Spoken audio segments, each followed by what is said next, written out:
evening, everyone. Thank you for waiting. I appreciate you taking the time out. The jury did their duty tonight. The jury came back with a verdict finding Crosetti Brand guilty on all counts. The system worked today, and I am incredibly grateful to the jury, and I am grateful for Judge Patron, who handled this very difficult and unusual case with grace and fairness. At the heart of this case is an 11-year-old boy who was murdered, and an 11-year-old boy who had a very, very bright future, who brought a lot of joy to people, and he has been murdered while he was defending his family. His mother was also a victim, where she was stabbed 15 times, but she was probably more victimized by knowing her child had just been killed. That's not a good feeling, knowing that there is an 11-year-old boy who was killed. But the good feeling is that the system worked and justice was served tonight. So before I turn it over to the trial attorneys, I want to thank them for their incredible diligence.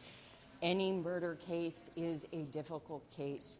A murder of a child is emotionally charged, and there is a lot of pressure on that case. In addition to this, with a pro se defendant, not only were our state's attorneys charged with putting our own evidence out, but they were charged with making sure that the defendant's constitutional rights were also protected. Adding on to the difficulty of this case was there was a demand. Normally a murder trial with this many counts would take several years to be ready for trial. This team got this case ready for trial in less than a year. That's impressive. So I want to acknowledge the team that made all of this possible.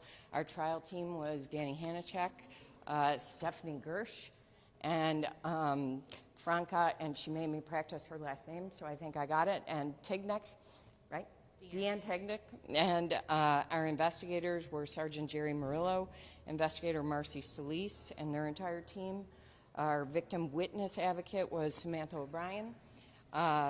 We were also helped out by our assistants in appeals, Mike Santara and Dan Piwovarchuk, and CPD's Detective Mike Carroll and his crew did a tremendous job on this case.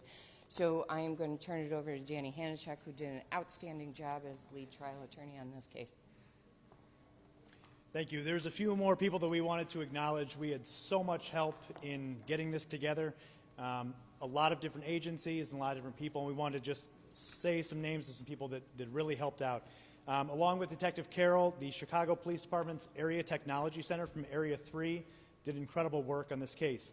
And the SDSC unit tracking the defendant on the CTA to help solve the case did incredible work. Kara Stephenson, who's a liaison in our office to the ISP Crime Lab, was an incredible help in all of the work at the ISP Crime Lab that was rushed to get this ready for trial on time. We're thankful for as well. Also on a rush, FBI Special Agent Shayna Fisher did FBI work in doing cell phone mapping on this case, which was important. And IDOC Intelligence Officer Elisa Jackson, who was a huge help in the case and their entire intelligence unit. And our paralegals, Olivia Juca and Robert Williams, who were huge helps on the case as well.